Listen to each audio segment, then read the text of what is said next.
It's Wild941, wild941.com, in the bed with Babs franchise. Well, Face the Franchise Pod. We got a special guest, fresh off Rolling Loud weekend, hanging out with us, man.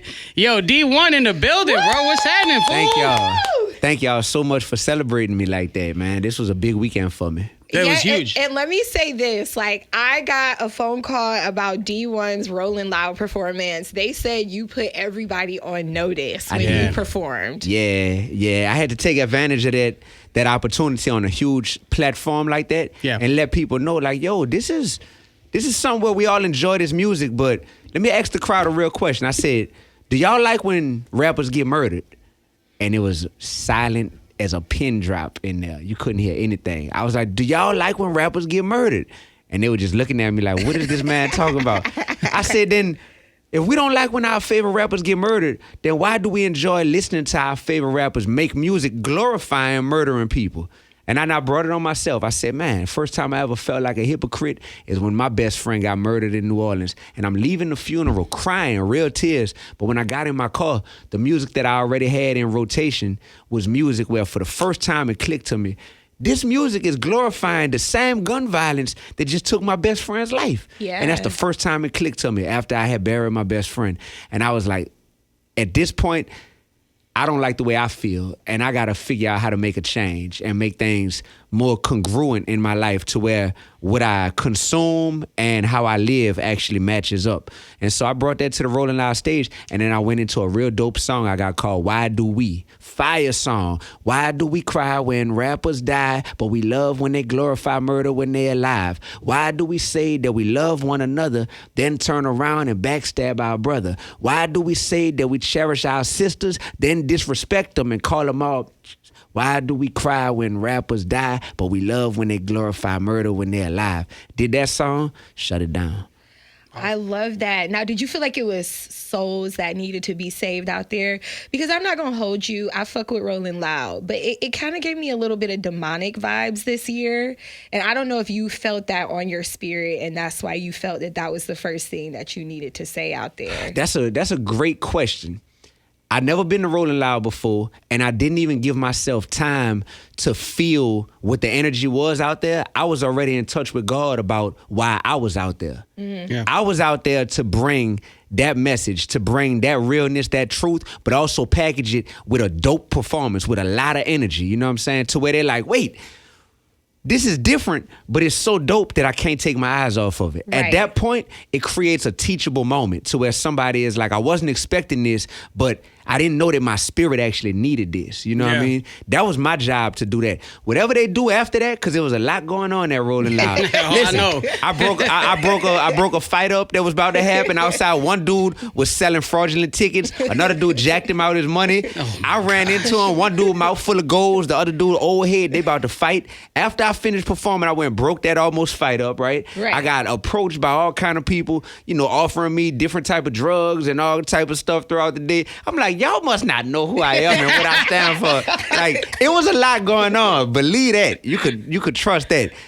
But I enjoy it because this is reality. We can't run from reality. That's true. This is what's going on. People popping pills, people ODing, people living life like that. But at the end of the day, once you peel back all them layers, people just want something real that they can grab onto. They just want love. Yeah. That's all. And I feel like that was my job while I was sent to Rolling Loud, and I think I accomplished the mission. Because, it's very important that, people like you that, wants to be teaching God's, mission and teaching things.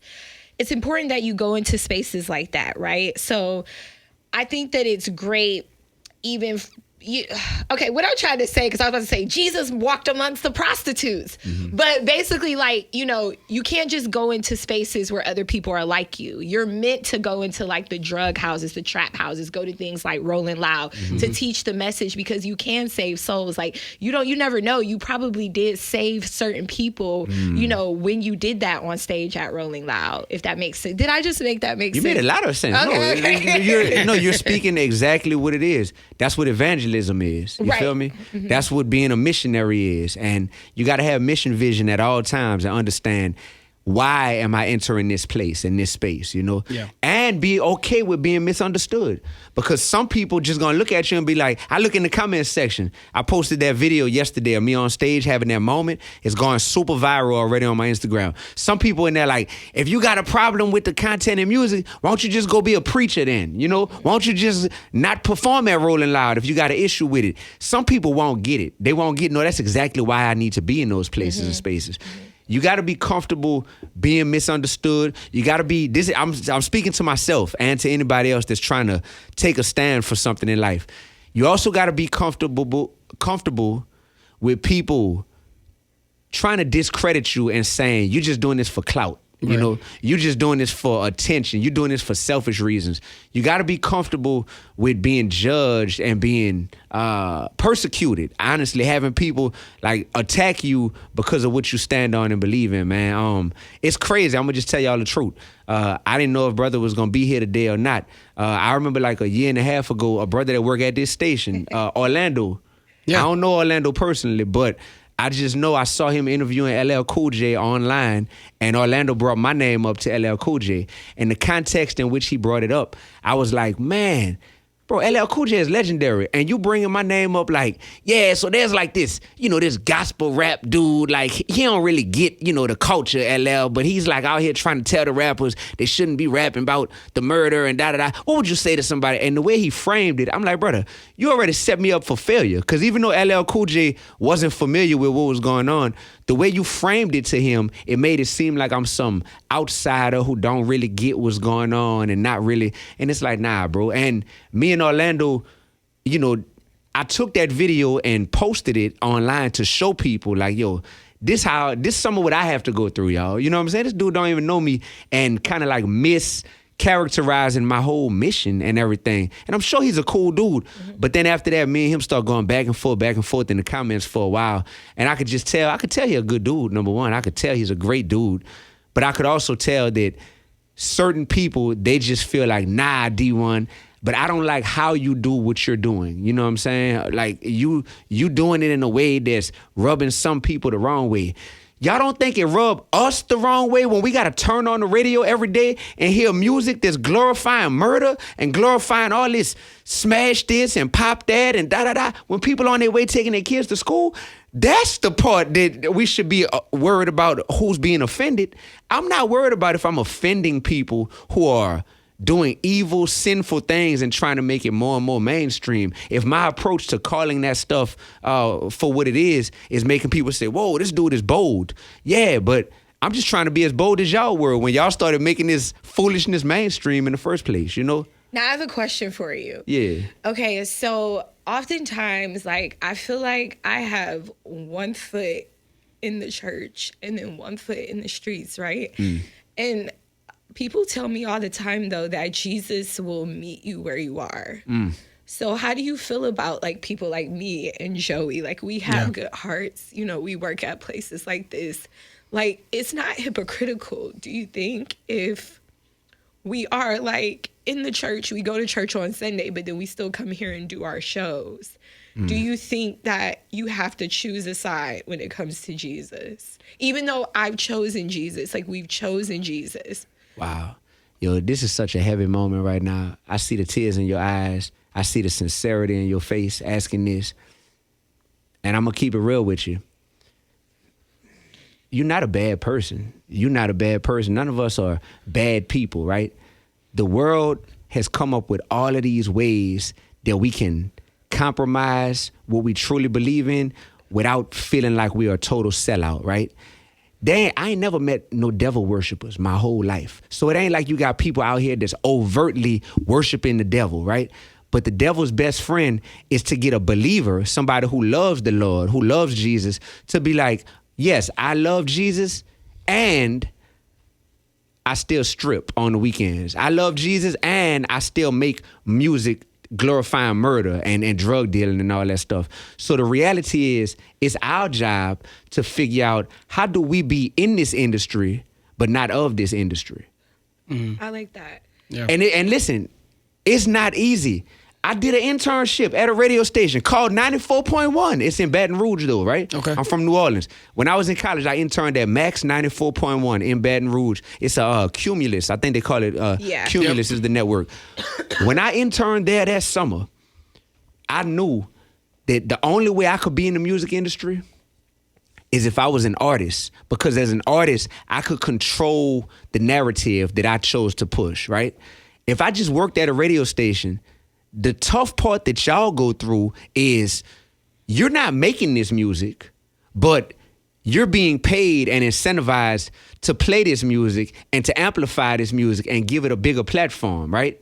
And I wouldn't have felt right about that in my spirit. So when I see the tears in your face, sweetie, and when I hear the sincerity in your voice, like that right there, that's something to where we got to figure out, how do we make it to where if you didn't feel any conviction, you wouldn't be able to be crying right now.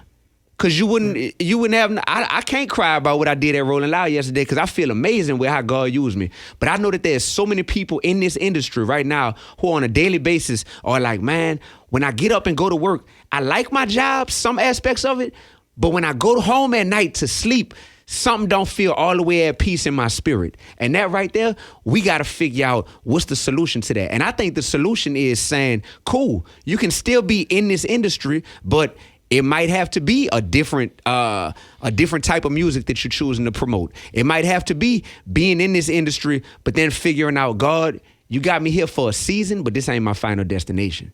You know what I'm saying? Yeah. Like, if you wasn't wrestling in your spirit right now, I'd be worried because they'd be like, dang, you became a pro at being lukewarm. And if you become a pro at being lukewarm, that's the devil's best friend. Interesting. Wow. But you crying right now. You got tears in your eyes. That means you're not a pro at being lukewarm. You feel it in your spirit that I go to church on Sunday. I love Jesus, but I'm in here playing murder music. I'm in here playing music that's glorifying all this lust and all this sin and stuff that I know God ain't pleased with. That's great that you're wrestling with that. So now we're wrestling with that. It's like, yo, I feel like God sent me here for a reason because we talking about this on air. And what about, thank you for that, by the way. And what about like fornicating? Like, I think that, I think that is like my biggest thing. You know, it may not necessarily be so much like this job, right? But it's just like the fornicating before marriage, the lusting, you know what I'm saying? The ego stroking of men that I know that is just not ever going to put a ring on my finger and we're ever going to be equally yoked with. I think that's more of what wrestles in my spirit when it comes to, because you know T.R. Walton, evangelist T.R. Walton? No, I don't know who that is. She used to dance at King of Diamonds in Miami.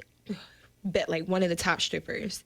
She just, all of a sudden, you remember her story, she couldn't do it anymore. She was getting a tattoo and she did a switch. And I had her speak at my women's brunch.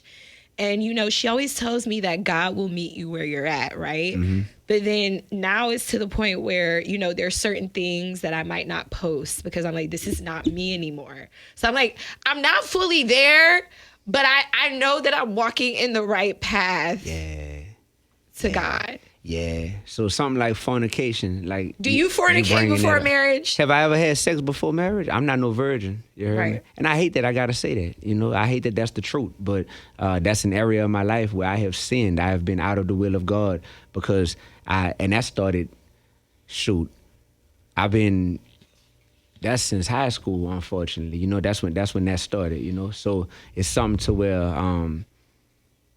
I know that for you to bring that up on air, you ready for something different. The tough part is when you want something different, but when everything sinful is so normalized to you, it becomes, well, how do I get out of this pool of water and go into that river over there, you know? And I think that what you're trying to do right now is figure out, is there a way that dudes are gonna still want you if it's not them having a lust over you? And I think that's a real concern. Can I be fully closed to the club and still have people come talk to me and want to get to know me? Yep. I don't know if you want to go meet somebody in the club, though. Yeah. Even that, that's a good point, brother. That's a good point, because you saying about being fully clothed, but then when you say in the club, and my brother is like, well, you think that the dude that you looking to maybe marry, why you think you got to meet him in the club? Yeah, you know what I mean? That's a really good point. So sometimes the same way with the job, that you're feeling like, hey, I know that I am being used here, and I see that I got some motion here, but is this the right environment for me to be given the best of who I am too? You know, that's where we get. Are we planting seeds on infertile soil? You might be trying to plant seeds all day. You like, I'm working, I'm sweating, I'm planting all these seeds, but ain't nothing growing. It's because that soil is not fertile. That soil can't even properly receive your seeds to where it turns it into plants and flowers that are blossoming. So I think I see a lot of activity in you. I see a lot of energy from you. I see a lot of boldness from you. You got to be in the right environments and around the right people, even men, who are going to appreciate that and help that to flourish in a godly way. Bars.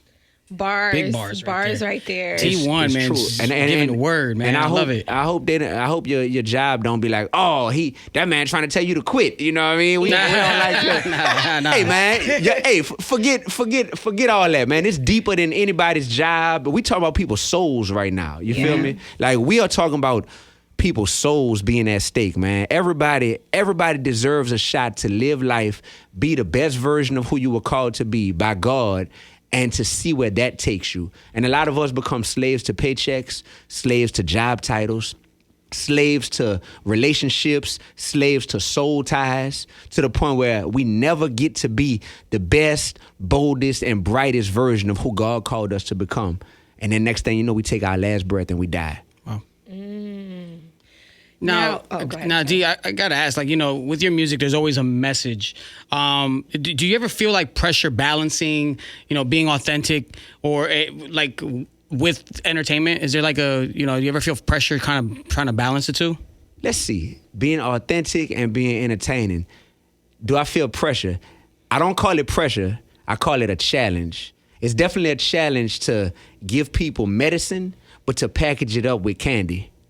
It's a challenge because it's like, I got something that your soul and your spirit needs to hear, but I have to package it in a way that your ears want to hear. Right. That's a challenge, brother. And it's pressure if I look at it like something where it's all on me to do.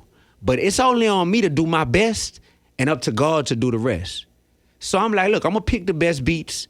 I'm going to get the best flows with the best bars. I'm going to shoot and post the best content. And at a certain point, God, man, do what you need to do with this. Do it through me in Jesus' name. You heard me? That right there, man, I could take the pressure off me at that point. You know, I used to put pressure on myself when I had a hero complex. I put the pressure on myself to be like, I'm the one that got to be the game changer for everybody. And I got to be people. Man, I'm not here to save nobody. I can't save you. You heard me? It's God that got to save you through his son, Jesus. That ain't on me. So once I took that pressure off me, I heard Benzino. Y'all know Benzino? Yep. I heard Benzino do an interview where he was kind of like trying to come at me and criticize me recently. And Benzino said, hey, matter of fact, I'm going to post this clip. I'm going to go find it. I need to post this week. Hey, let me tell y'all something about that dude Dee-1, man. How many people has Dee-1 saved this week? How many people y'all think Dee-1 saved? And he looking at everybody. And they was like, I don't know. And I wish I could jump through the computer screen and be like, none. Because I can't save nobody. You heard me? I could bring you to the well, but I can't make you drink that water. And even if I help you drink the water, I can't make that water holy. You heard me? That's for Jesus to do something. That requires a heart change. You feel me? I can be a person that's a messenger, that delivers the message to you, that's even a tour guide that walks you over to the cross, but I can't save people, man. And that's part of where the pressure used to come from for me, is me thinking like, dang, bro, how many lives did I change today? Right. But I think you do change lives, right? I mean, you might not know it right now, but then let's say like 2 months from now, somebody that saw you at Rolling Loud pops up at a show you got somewhere else. And they're like, bro, I was literally about to commit suicide until you came up there and you delivered that message, right? So I think you do in the grand scheme of things, but I get what you're saying. But I feel like the things that you talk about, you do save people. And I know you got those messages in your inbox, I got 'em. Yeah. I do. But I also don't want to make it seem like this is about me. Right. Yeah. Okay. Because the more that this becomes about me, the less it becomes about God. It's about God using me. Right. I'm just here to throw the alley-oop every time. I got to be a professional at getting the ball, letting everybody see Dee-1 got the ball. He got the attention. What he going to do with it? And every time, whoop, he threw an alley-oop. Who he threw the alley-oop to? To God. Because then that takes people and be like, yo, we rocking with D. Right. We see what D is doing, but then D, where you taking us next? Right. Oh, you taking us to God, because God is far greater than you. That right there, that's the best I could do with this life. And then one day I'm going to take my last breath whoosh, and go be with my Father. He's so positive. It's like, how did all these people try to create so much friction with him? Yeah. That's what blows my mind the most. And, with that being said, like, what keeps you motivated, when the internet pretty much rewards negativity? Yeah. And they always try to make people who tell the truth seem crazy. And we've seen this throughout history. Yeah. The people who were spot on about things, they demonize them. Because all they want to hear is lies, right? Yeah. I had to realize that this is not a popularity contest. And once I became at peace with the fact that my job isn't to have a 100% approval rating from the people, it put me at peace, man. Honestly, I was like, I could do this. I could live for an audience of 8 billion people and try to impress all of y'all, or I could live for an audience of 1 and be at peace. We're like, you happy? Bet. You don't like me? I still love you. You don't like me? I still love you. Kill him with kindness. That's it, bro. That's it. And they don't like that, man. And then you got to be so dope at your craft that even though they don't like you, they can't deny you. Right. I love that. Even though they don't like you, they can't deny you. I got a song like that. I say, they don't like me, but they know they can't deny me. Man, I'm a real gangster, and you know right where to find me. GANGSTA, do not try me. Growing and nurturing gifts, serving the Almighty. You heard me? Okay, I love that. It's called Gangster, yeah. I heard that one. Now, I don't know if you peeped this, right? I think that the whole Christian rap thing was starting to become the new wave. I mean, I've even heard secular rappers say, oh, I think I want to go the Christian route. That's going to get me heard more. How do you feel about people jumping on that wave just because they think that'll make them famous? Because I think there are a lot of people doing Christian rap that don't necessarily really believe in what they're saying. Right. That's why I'm not big on titles. I've never ran out here and said, hey, y'all, I'm a Christian rapper, listen to me, or anything. I didn't get into this even knowing what Christian rap was. Then once I realized, oh, that's a subgenre, and some people call themselves Christian rappers, and some people call me a Christian rapper, I say, I'm not going to shun that title. If that's what you view me as, cool. But I don't refer to myself as any of that, because when you got titles always make me nervous, because some of the people I saw in my life who prided themselves on what their title was, it's because they didn't want you to see what their character was. Damn. So it was like, if I lead with this title, if I just always tell you that I'm the manager, I'm the principal, then you ain't even supposed to question me. Because if y'all stop focusing on my title and focus on my character, when them doors close, you're going to realize I ain't managing nothing. Yeah. Wow. The principal, I don't even care about these students. You heard me? At this school. And once I started seeing that, I was like, bro, the title thing, clearly I'm a rapper, so I got to go by that title. I'm a rapper. But in terms of, I'm a New Orleans rapper, I'm a conscious rapper, I'm a Christian rapper, I never got into that, because most of the people who lead with their titles is because they don't want you to really know their character. And it can become a gimmick after a while. Like you said, oh, that title is popping right now. Let me go and be that to jump on that wave. You know what I'm saying? I've never been a wave rider. I've always created waves my whole career. So anything that felt like a wave to ride, I was always like, no, I can salute it because I acknowledge success, but I don't want to ride it if it's already a wave. God put me here to create my own waves and to create a big enough wave to where other people could come and ride that. So when people are like, I want to be like Dee-1, that don't mean they want to be like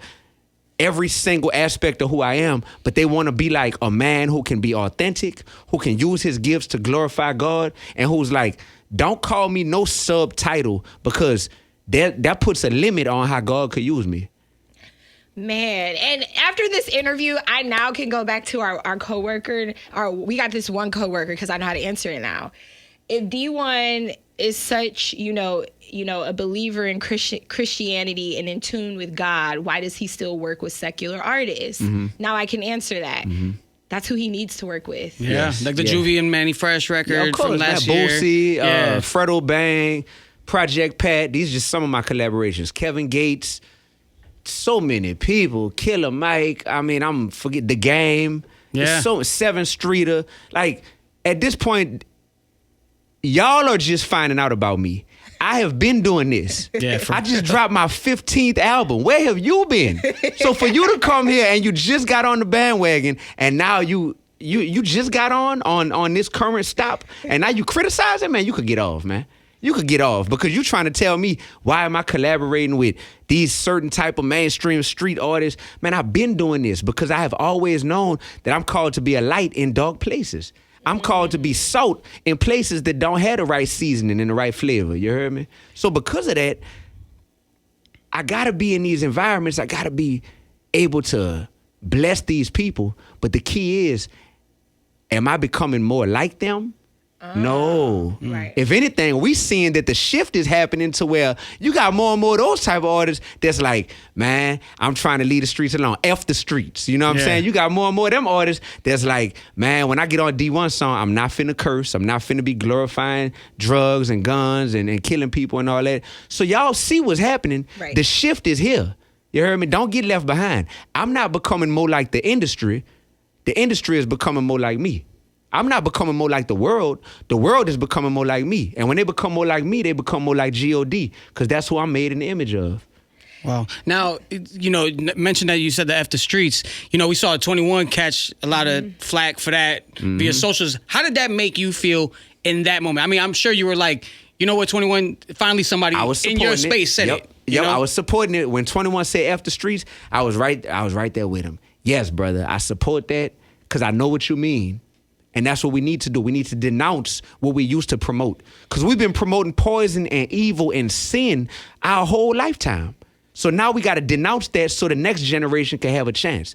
If you want to be a street dude your whole life, if you want to be ratchet and raunchy and ridiculous your whole life, do you. But let's save them babies. Don't we all care about them babies enough to not mislead them? Yes. So that's why I supported 21 with that. And then you always gonna have the people, the naysayers, that come out from left field and they try to get in your ear to make you backtrack on what you're saying. So God could be trying to use you, but you're gonna have them people that don't want to see you grow saying, man, you fake. Man, you turn soft. Man, you just scary. Man, you don't want nobody to call you a snitch. Man, you lame. Man, you ain't selling records no more. And when people hear that, guess what? They start trying to backtrack. Well, hold on, I ain't really mean what I said like that. Y'all just misunderstood it. And I'm here to support the people that's trying to grow. 21 Savage is trying to grow. A lot of these artists are trying to grow, but they struggling to grow because they got people who don't want to see them elevate because they like the second you elevate, that means we ain't got nobody here to latch on to no more because we ain't ready to grow. We just ready to be attached to somebody that done blew up already. Yep. And that's why in our community, we the only genre where you got multi-millionaires that's getting murdered. Yep. Yeah. Multi-millionaire entertainers that's catching RICO charges. It's only happening in rap. It's not happening in rock and roll. It's not happening in country. It's not happening in techno or whatever other type of music genre. Think about it. And it's because the people who God has said, yo, you one of them chosen ones. You out of here. You got world-changing talent. Although they got world-changing talent, they still got the devil in their ears. And they still got the devil in their hearts. And they still got the devil in their circles. So they don't never fully grow. Their money grows, their stature grows, but emotionally and mentally and spiritually, they stayed the same. Now, what changes do you think hip-hop desperately needs right now? Like, what is the big change that hip-hop needs in I can name a few of them. Number one, we have to stop glorifying murder in our music. All of the songs in hip-hop that we listen to that literally talk about sliding on your ops and, Spinning. spinning the bin and I killed this many people and da-da-da. We have to stop glorifying it. Should we still talk about murder inside of rap? Yes, because murder is a real part of life. But there's a difference between narration and glorification. Narration is talking about, man, 100 people got killed in Tampa last year, man. We got to address that, you know what I'm saying? Somebody got killed in my hood. This what happened, you know what I mean? This how we could have prevented that. That's narration. That's telling real facts. Glorification is making it sound cool to go out there and get a Tech 9, a Mac 10, you heard me, a 22, a pistol, a revolver, and go spin the bin and get a switch and go kill something. It's a big difference. It's a big difference between narration and glorification. We got to stop glorifying murder. That's number one. Number two, we got to stop glorifying drug culture, making it sound cool to pop these pills, fentanyl, killing people left and right. Crazy. Right. And we glorifying this stuff. We glorifying being the addict and being the dealer at this point. All the rappers who we glorify and say, man, he the best cocaine rapper of all time. You know, this dude here, this the top 5 cocaine rappers. Shame on all of the interviewers who I see that conduct these interviews with people and be like, hey, man, who are your top 5 cocaine rappers of all time? And they really ask artists this with a good heart and with a straight face. Man, you sound like a clown asking that. You're framing it in a way that we are doomed to lose, period, because we making it sound like that was ever cool in the first place. It's not cool. And if I start saying these people names who we consider the best cocaine rappers of all time, they're going to think I'm dissing them. You know what I'm saying? Right. But y'all know people be like, oh, Jeezy, Pusha T, like some more people that we could name. They always be like, these the best cocaine rappers of all time. You know what I mean? Man. But they made it, think about that. What does that mean? That means they made it sound extra sexy, extra cool to sell cocaine. And while we're on that topic too, right? While we're on the stop glorifying drugs, because it's street culture. What are your thoughts on people like glorifying being real and not snitching? The whole no snitching thing. Do you think that that's something that needs to stop too as well? Like, absolutely, yeah. Stop the stop snitching campaign because it's all fake and it's poisoning us. All these rappers who said, man, we don't snitch, we don't never talk to the police. If somebody killed your mama and you wanted to find out who did it, and they had people who saw who did it, at the end of the day, you will want those people to go and say, oh yeah, we're going to report this to the police who did it. Yeah, we are. We're going to report this to the police. You would, and you're a fool if you wouldn't want that to happen. Correct. So stop poisoning other people's minds. You got people out here that say, man, I don't talk to the police simply because they heard their favorite rapper saying that. And these ain't even people that's in the streets. You got people that never been in the streets a day in their life talking about, I don't want to be a snitch. I think that's what bothers me about the whole no snitching thing is that there's people that talk about it that don't really be in it or never been that. Yeah. So, like, it's a weird dynamic. If you face it life, 95% of y'all are telling. There's more. There's more. Most of your favorite rappers who prided themselves on being so real, they all just recently got exposed that, they was talking to the police too. Yep. Them tapes came out. They was ratting. They was snitching. So let's stop acting like there's this code that people are really living by. But even if some dummies are living by that code, let's stop acting like that should be applauded. I know people who have done over a decade, over 2 decades at this point in prison, and they know who committed the crime, and it wasn't them. But they don't want to be seeming like there was a snitch. And they wasn't even there when it took place. You feel me? The one thing I do agree with is if y'all two went and committed a crime together, then for you to get arrested and then to be like, whoa, I didn't have no parts of that. She did, though. That's who did it all. That right there, that's slimy. Oh, yeah. That right there. That is what I understand. But all this other stuff centered around it that we consider snitching and people so concerned with, did this person rat or not? You got people that's becoming famous off of being able to expose who snitched and who didn't snitch. We have turned snitching into something that we care about snitching more than sinning. Wow. Let me say that again. We care about snitching more than sinning. They don't be talking about the actual crimes that's getting committed and how bad that is. So you can't spell snitch without the word sin. Damn. Yeah, I see a lot of times when rappers get locked up, especially around violence against women, they're mad at the women because they said something. They're mad at the Thank you. I mean, so many people are still saying free R. Kelly, and they're mad at, this and that. And it's like, wow. So telling is like, worse than this person committing crimes against women and children. Yeah. So the truth is, listen, y'all, a lot of people don't truly want to see things change because change is uncomfortable. So when someone like myself comes along and I have a huge platform and I'm super talented and good at what I do and I'm constantly challenging us to change and be better, it's easy to dislike a person like me because I'm making people uncomfortable who truly don't want to see anything change. But I know when people want to see things change, when death comes to their doorstep, when their son get murdered, when their daughter get raped, when they got to catch a charge, and now they doing time for something that they thought, man, I thought that was years ago. I didn't think they was going to ever find that out. Now y'all talking about I got to go to jail for this. That's when people want to change. And my thing is like all the people that don't want change, has nothing bad ever happened to you in life yet? Mm-hmm. That stuff shakes you up. That stuff makes you be like, hold on, bro. This ain't right. I got to be a better version of me, man. I'm crying myself to sleep every night. I'm depressed. I can't function. My child hates me. My marriage is broken. My best friend got murdered. Have y'all never had nothing like that happen to y'all? Because when all that stuff started happening to me in my life, I was 18, 19 years old, all in 1 year. Best friend get murdered. My roommate starts selling dope out of our dorm room in college. I get cut from the college basketball team behind some foolishness. And my girlfriend at the time ended up cheating on me with a few football players on campus, right? Wow. I experienced all this stuff in a year, and that stuff made me be like, yeah, something about my life gotta change. And I ain't gonna blame everybody else for this stuff. What can I do to be a different version of myself to where even when bad things come my way, I can still take them and flip them into something that God gets glory from? I had that revelation at 18, 19 years old. Some of these people, I'm like, bro, y'all are so hurt and y'all have been so tricked by the devil and so broken that even when bad things happen to you, it still ain't enough to get your attention. You're just numb.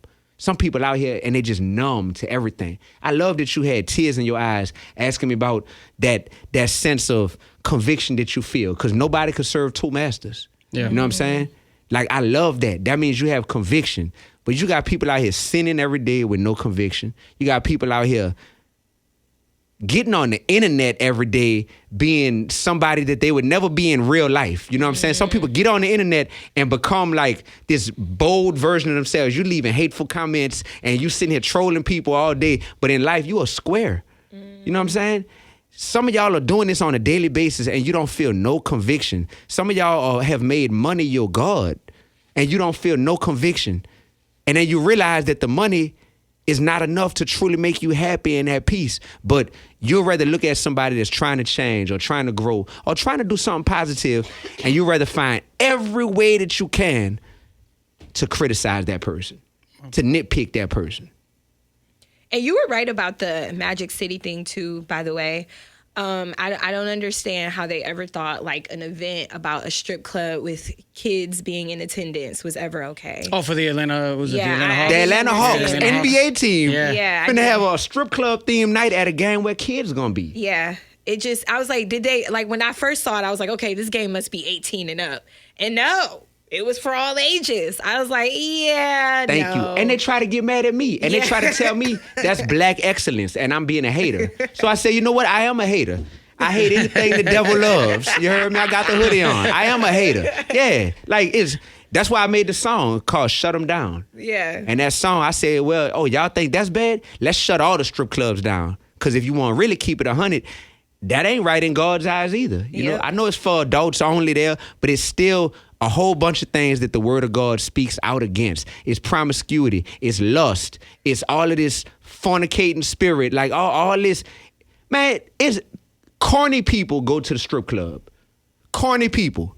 What real man wants to sit there and be around a bunch of other men and be like, yeah, I'm next to you, looking at this woman who I can't even touch and do nothing with. You know what I'm saying? I live a calculated lifestyle. You ain't gonna see me in a goddamn strip club. Bro, corny men go to strip clubs. I want to make sure people know that. So for all the men that's trying to defend that and trying to say, we empowering black women, you stupid clown, you sound crazy. People threatening my life because I'm saying, man, strip club culture is not healthy for our community. Man, stop, man. Stop. Y'all look stupid. Y'all sound dumb. And I know that you're better than that. But y'all are so lost in the sauce of calling this culture. You should never put your culture before your creator. Correct. And there's so much good culture in Atlanta. Yes. They got Outkast. They got so many groups that came out of, they could have done something like that. And that just goes to show you that the people at the top really don't care. Like those guys who sit at the top, they just hear dollar signs, dollar signs. Yes. They probably didn't really know what was going on. Oh, strip club night, it's going to make us a lot of money. Yep. Thank you. And thank you. It's like you should see they don't care if they're going to allow something like that. Growing up, we always heard about these things when it comes to Hollywood. Even when I was a freshman in college, I had a friend that worked for a record label. And he used to tell me, oh, this like crazy. And I never believed him, right? But now that we see everything being exposed, and Cat Williams did talk about like a lot of stuff was going to be exposed. Now that we're seeing that, I'm like, damn, like Hollywood, or like I interviewed Tisha Campbell. She called it Holly Weird. Really? Like it's insane, and they seem to be obsessed with kids. So I'm proud of you for standing on business. I seen that Big Bank interview that you did for shutting it down, because Big Bank, those guys have kids. I don't even understand why they would be okay with something Big like Bank that. said he wouldn't mind if his daughter was on that pole stripping. I said, boy, stop lying, boy.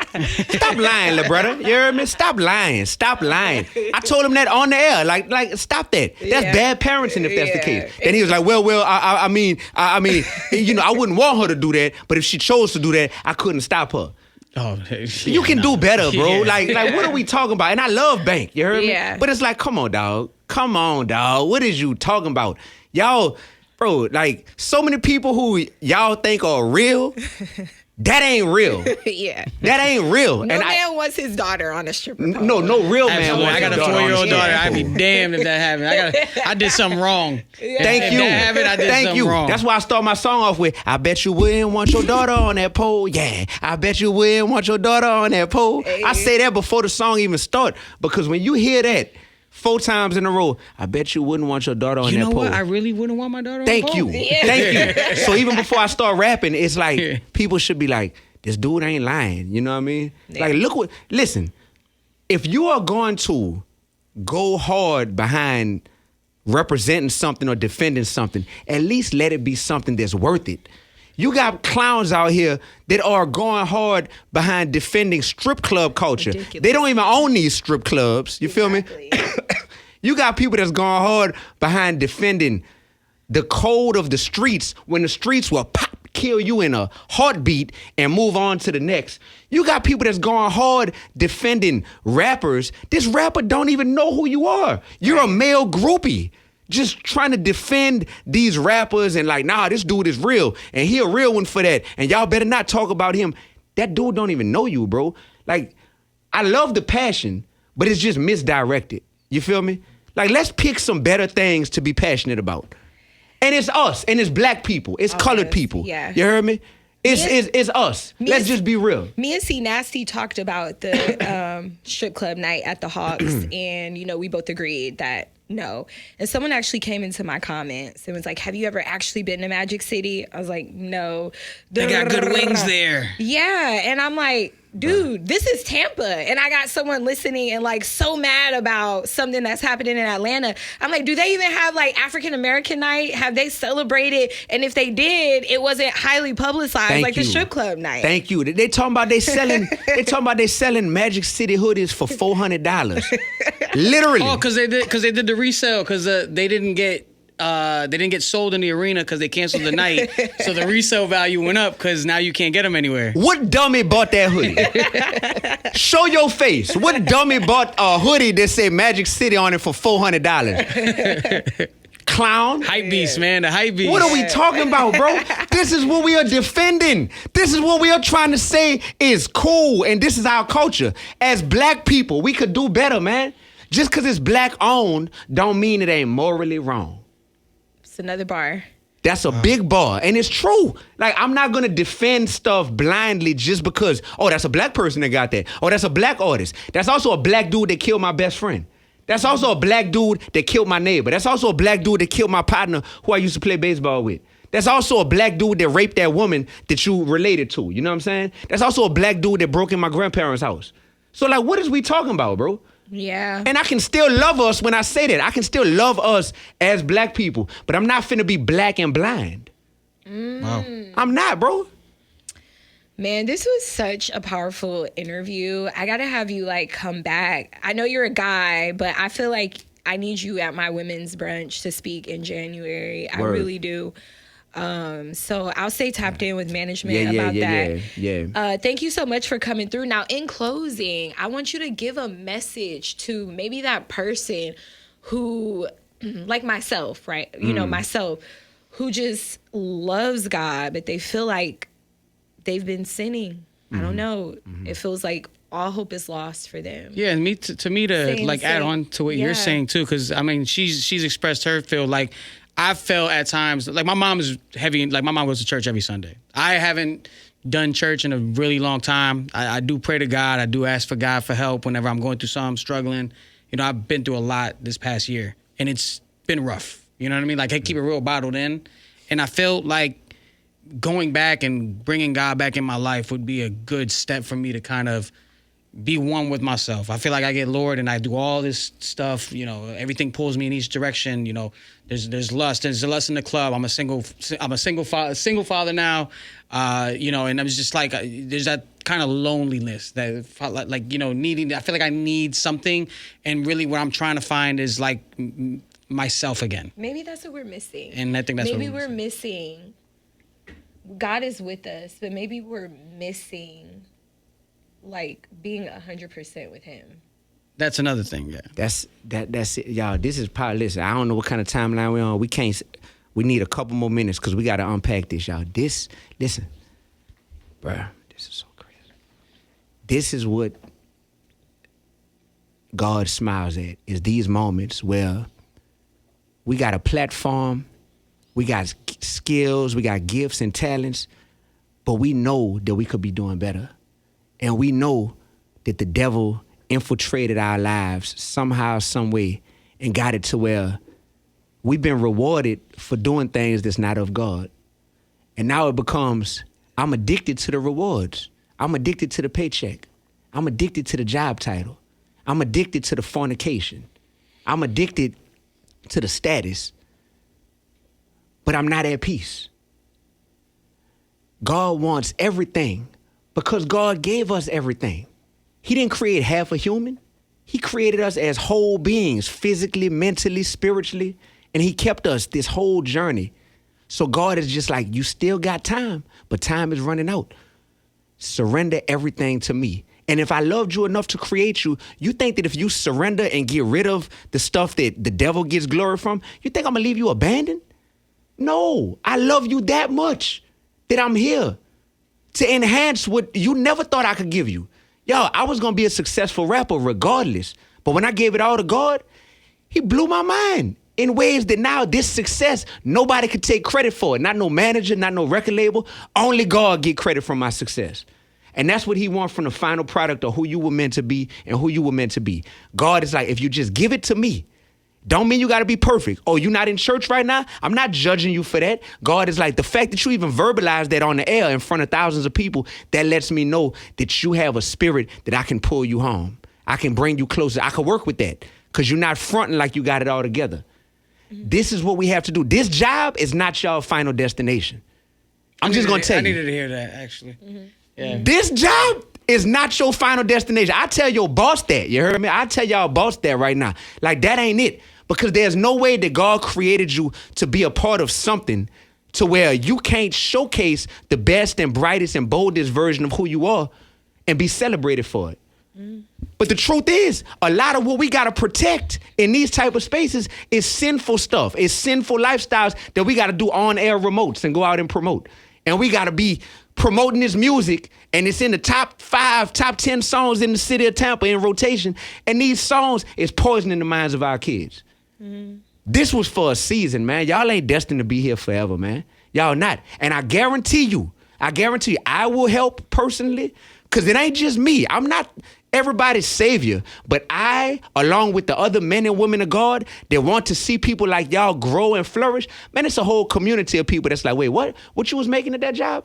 Man, we finna double that, but come do it for the Lord. Man, we finna triple that, sweetheart. You heard me? What you got? You doing that woman's brunch? Oh, we finna anoint that on a whole nother level so you could do 12 of them a year and get paid off of them. Instead of doing them and you feel good, but then you come and work every day and you like, how I'm gonna get through the day? Man, I don't feel good in my spirit. Man, all this is temporary, bro. All this is temporary. So I done had all the rejection from the world and it didn't kill me. That's how I know I'm unstoppable. So if somebody said, you ain't got a job no more, you ain't got a title no more, you ain't got a DJ gig no more, you ain't got this no more, you ain't got a car no more, you ain't got an apartment no more, but I still got God. And because I got God, all that stuff could be replaced and it could be quadrupled because I'm doing it the way God wanted it done. So I just want to leave y'all with that, man. I like that. And now I got one more question. What's up, baby? So what if you have church hurt? Do you have to go to church to really be on your spiritual journey? That's a great question. Because when Drewski did that skit, I thought it was right on spot because just of the church hurt that I have. So I also got female hurt. That don't mean I should never be with a female again in my life. You hear me? Okay. I also got hip hop hurt from managers who done stole from me and backstabbed me and record labels who done did me wrong. That don't mean I stopped making music. Feel me? So of course there's some bad seeds, but that bad seed don't represent the whole bunch. And the purpose of church is because when you get connected to the right leadership and the right community, you're gonna realize that I don't feel judged here. I also don't feel misled here, and I don't feel taken advantage of here. And that right there does exist. The easy narrative is to say, we don't want to ever have to deal with church because we had a bad experience at one point in life with church. That's an excuse. That's an excuse. Have you enjoyed every day here at this job? No. But you're here today working. Yeah. Feel me?